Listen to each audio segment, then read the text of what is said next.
नमस्कार शेतकरी मित्रांनो, आता आपण वडगाव या शिवारामध्ये आलो आहोत. किसान मित्र या यूट्यूब चॅनलला आपण फॉलो करा, सबस्क्राईब करा आणि पवन ॲग्रो या पण ग्रुपला आपल्या चॅनलला यूट्यूबवरती तुम्ही सबस्क्राईब करा. त्याच्यावरती आपल्याला वेगवेगळी माहिती मिळत जाईल. आणि आज आपण पाहत आहोत की बऱ्याचशा शेतकऱ्याचं म्हणणं असते की हळद आपली निरोगी आहे, फुटव्याची संख्या आहे आणि काही पानं पिवळसर दिसतात आणि त्याची उंची नाही.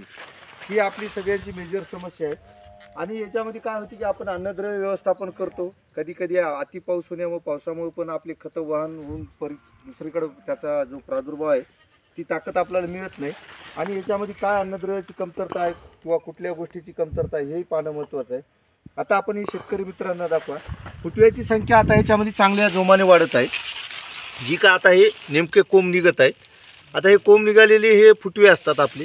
आता बऱ्याच ठिकाणी आपल्याला याच्यामध्ये त्याच्या मातृकंदावर अवलंबून असते का आपल्याला ह्याच्यामध्ये फुटव्याची संख्या कुठं 5, 6, 4, 3, 2 अशा पद्धतीने दिसतात. तर ह्याच्यामध्ये होते का कालांतराने बऱ्याचशा पानामध्ये आपल्याला पिवळसरपणा जाणवतो. आता हे इथं पान आहे, इथं हे झाड आहे. याच झाडाला अन्नद्रव्य मिळाले किंवा नाही मिळाले हे बाजूलाच आपण पाहू शकतो की हे मातृकंद चांगला आहे. पण इथं काय आहे की हे झाड हिरवेगार आहे, ह्याच्यामध्ये आपल्याला अन्नद्रव्य नाही मिळाली.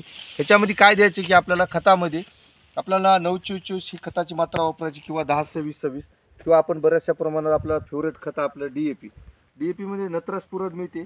आणि याच्यामध्ये आपल्याला पोटॅश पण घेणं गरजेचं आहे. आणि याच्यामध्ये आपल्याला लागणारे हे जे पवन ॲग्रो कंपनीचे आपण 53 किलोची कॉम्बो किट येते, हे आपण एकरी 53 किलो वापरायचं. आणि जर आपलं जर पीक निरोगी चांगलं व्यवस्थित वाटत असेल तर आपण 25 ते 26 किलो पण वापरू शकतो. आता हे आपण याच्यामध्ये पाहायचं की याच्यामध्ये आता बऱ्याच ठिकाणी आपल्याला हे पानाची अशी आपल्याला पिवळसरपणा दिसते आणि हे पान करपून जाते.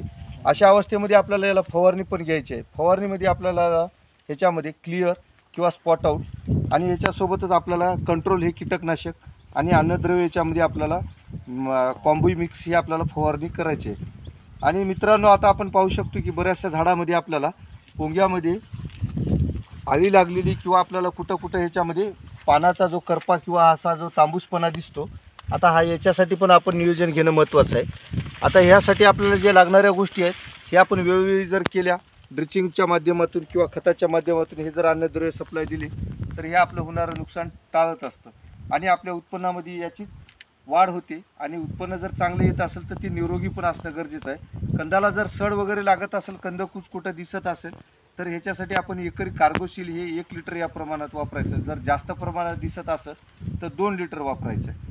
तर आता आपल्या बऱ्याच शेतकरी मित्रांना आपल्याला ह्याच्यामध्ये आपल्याला ज्या उणिवा दिसतात की ह्याच्यामध्ये वाढ नाही किंवा हाईट नाही, अशा टायमिंगमध्ये आपण अमोनियम सल्फेट हे एकरी 40 ते 50 किलो खताच्या मात्रेमध्ये वापरू शकता. आणि वापरलं तर ह्याच्यामध्ये आपल्याला अमोनियम सल्फेट जे आहे ह्याच्यामुळे आपल्याला मुळांना पण उष्णता आणि हीट चांगलं मिळतं, त्यामुळे पीक पण तंदुरुस्त राहतं. तर तुम्हाला योग्य काही माहिती जर पाहिजेत असेल तर आमचा तुम्ही कॉन्टॅक्ट नंबर सेव्ह करा 95 27 00 36 66. धन्यवाद मित्रांनो.